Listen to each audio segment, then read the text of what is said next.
জীৱনৰ দায়িত্বৰ মেটমৰা বুজাই প্ৰতিগৰাকী ব্যক্তিকে হতাশাগ্ৰস্ত কৰি পেলায়। মধ্যবিত্ত পৰিয়ালৰ আপোনাৰ মোৰ দৰে প্ৰতিগৰাকী ব্যক্তিয়ে এই হতাশাগ্ৰস্ততাৰ শিকাৰ। কিন্তু জীৱনৰ এই গধুৰ দায়িত্বৰ বোজা কঢ়িয়াই লৈ যোৱাত আপোনাৰ মোৰ সহায় হ'বলৈ আহিছে বন্ধন বেংক।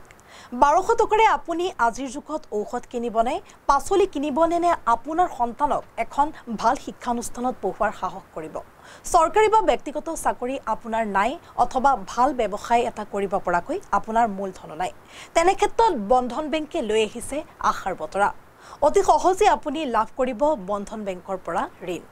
লখিমপুৰৰ ধলপুৰত বন্ধন বেংকৰ সহায়ত বহুজন সক্ষম হৈছে সাৰ্থক কৰিবলৈ নিজৰ সপোন। কৰ্মসংস্থাপনৰ বাবে যি সময়ত বাহিৰলৈ বহু যুৱক যুৱতী ঢাপলি মেলিছে, সেই সময়তে ধলপুৰৰ একাংশ মহিলাই দেখুৱাইছে আদৰ্শনীয় পথ। ধলপুৰ গ্ৰাম্যাঞ্চলৰ বহু সংখ্যক মহিলাই বন্ধন বেংকৰ পৰা ঋণ লাভ কৰি নিজৰ জীৱিকা উপাৰ্জন কৰিবলৈ সক্ষম হৈছে। লখিমপুৰৰ পৰা ফকৰুদ্দিন আহমেদে যুগুত কৰি উলিয়াইছে লখিমপুৰৰ বহু লোকৰ এনে সফলতাৰ কাহিনীৰে এক বিশেষ প্ৰতিবেদন।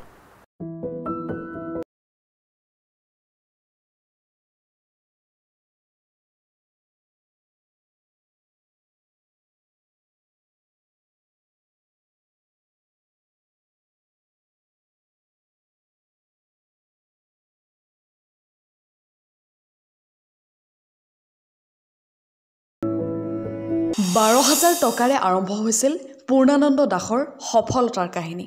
নাম শ্ৰী পূৰ্ণানন্দ দাস, মই ধলপুৰ বাসিন্দাই। মই ধলপুৰ বন্ধন বেংকৰ পৰা লোন লৈ মই বিভিন্ন ধৰণৰ ব্যৱসায়বিলাকত খটাই উন্নতি হৈছোঁ আৰু তাৰ জৰিয়তে গোটেই ঘৰ দুৱাৰ সা সম্পত্তিৰ পৰা ধৰি আমাৰ বেপাৰ বিজনেছৰ সকলো ক্ষেত্ৰতে আমি বন্ধন বেংকৰ ফালৰ পৰা মানে পইচা পাতি লাভ কৰিছোঁ। যেহেতু দেখা পোৱা যায় যে বেলেগ যদি বেংকত আপুনি লোন ল'বলৈ যায়, বহুত সময় লাইন পাতিব লাগে বা বহুত কিস্তি জমা দিব যাওঁতে আপোনাৰ লাইন পাতিব লাগে। বন্ধন বেংকৰ আপুনি কি সুবিধা পাইছে? আমি বন্ধনৰ বহুত ধুনীয়া সুবিধা পাইছোঁ। যিহেতু আমাৰ পইচা পাতি নাছিলে, আমি বন্ধন বেংকৰ ফালৰ পৰা প্ৰথম 12,000 পৰা ষ্টাৰ্ট কৰিছোঁ। 12,000 পৰা এতিয়া 1,80,000 পৰ্যন্তলৈকে আমি লোন লৈছোঁ। লোন লৈ বহুত উপকৃত হৈছোঁ আৰু ভৱিষ্যতলৈ লোন লৈ থাকিম আৰু বন্ধন গোটৰ আমি কিস্তিও মাৰি থাকিম। দোকান স্থাপন কৰি হেৰুৱা আশা ঘূৰাই পোৱা এগৰাকী মহিলাৰ কাহিনী। বৰুৱা, মই এই ধলপুৰ শাখাৰ বন্ধন বেংকৰ পৰা লোন লৈ পেলানি এই সাধাৰণ দোকানখন দি চলি আছোঁ আৰু প্ৰতি সপ্তাহতে আমি তেনেকৈ লোন মাৰি আছোঁ আৰু ছাৰসকলে আহি আমাৰ ঘৰতে আহি লোনৰ কাগজ কৰি থৈ যায়, ফৰ্ম ফিল আপ কৰি মেলি আমাক লোন অহাৰ সময়ত খবৰ দিয়ে। তেনেকৈ আমি এতিয়া লোনখিনি লৈ জীৱিকা নিৰ্বাহ কৰি আছোঁ আৰু স্বাৱলম্বী হৈছোঁ।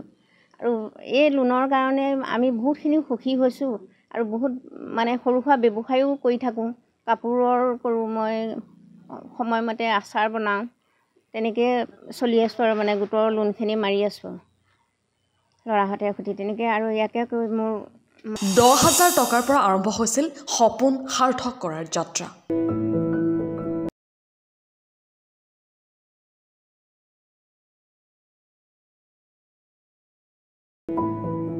নমস্কাৰ, মই নিকুমণি হাজৰিকা বৰুৱা। মই বন্ধন বেংকৰ পৰা লোন লৈ আমাৰ ঘৰখন ভালদৰে চলাই আছোঁ আৰু ফাৰ্মো আছে। আৰু 10,000 টকাৰ পৰা আমি লোন লৈছোঁ। 10,000 টকাৰ পৰা লোন লৈ এতিয়া 1,20,000লৈকে ল'বলৈ সুবিধা পাইছোঁ।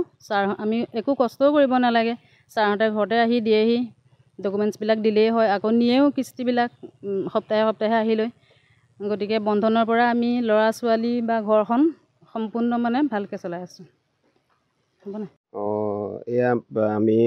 মই বন্ধন বেংকৰ পৰা লোন লোৱা আজি প্ৰায় যেতিয়া ষ্টাৰ্টিং আছিলে তেতিয়া 10,000 টকাৰ পৰা মই বন্ধন বেংকৰ পৰা লোন লৈ আছোঁ আৰু তাৰ পৰা এতিয়া মোৰ চাকৰি বাকৰি নাই যদিও মানে বন্ধন বেংকৰ পৰাই পইচা লৈ মই আজি বন্ধন বেংকৰ পৰা 1,00,000 টকা ল'বলৈকে সক্ষম হৈছোঁ। সেইখিনি তাৰ পৰাই আমি মোৰ ঘৰৰ পৰিয়ালটোও চলি আছোঁ আৰু প্লাছ মোৰ ফাৰ্মখনো চলাই আছোঁ। এয়া চাওক, এইখন মোৰ ব্ৰইলাৰ ফাৰ্ম। এই ব্ৰইলাৰ ফাৰ্মখন প্ৰথমতে মোৰ একেবাৰে সৰু আছিলে, সৰুকৈ ঘৰ এটা বনাইছিলোঁ। এতিয়া মই এই ইমান ডাঙৰকৈ এটা ঘৰ বনাই লৈ মানে জীৱিকা উপাৰ্জন কৰিবলৈ পাইছোঁ, সুবিধা পাইছোঁ। শুনোৱা হওক ৰুণু বৰুৱাৰ সফলতাৰ কাহিনী। নাম শ্ৰী ৰুণু বৰুৱা। মই বন্ধন বেংকৰ পৰা ঋণ লৈছোঁ। বন্ধন বেংকৰ পৰা ঋণ লৈ মই পুখুৰীত পোনা এৰিছোঁ। সেই পোনা বিকি মই যথেষ্ট মানে টকা পাইছোঁ। তাৰ পৰা আৰু ঘৰতে মানে তাঁত শাল আনি লৈছোঁ, তাঁতৰ শালত মই তাঁত বৈছোঁ, তাঁত বৈ সেয়া কাপোৰ মই বিক্ৰী কৰিছোঁ, বিক্ৰী কৰি মই সেইফালৰ পৰাও মানে মই পইচা পাইছোঁ। বন্ধন বেংকৰ কাৰণে মানে মই এতিয়া ক'বলৈ গ'লে মানে মই বহুতেই মানে সহায় পাইছোঁ। বন্ধন বেংকৰ ঋণ ল'বলৈ হ'লে ছাৰহঁত ঘৰলৈ আহে, ঘৰত আহি কাগজ পত্ৰ চাই মেলি ডকুমেণ্টছ লৈ যায়, লৈ গৈ আকৌ ধৰি লওক আমি ক'লৈকো যাবলৈ দৰকাৰ নহয়, আকৌ ছাৰহঁত আহে, সেইমতে মানে লোনটো হৈ যায়, আকৌ সেইটো পইচা আমি ল'ব পাৰোঁ, বেংকত আমি যাব নালাগে। সেইকাৰণে মানে আমি বন্ধন বেংকৰ ফালৰ পৰা মানে বহুতেই সহায় পাইছোঁ। ৰাশিফল অনুসৰি কি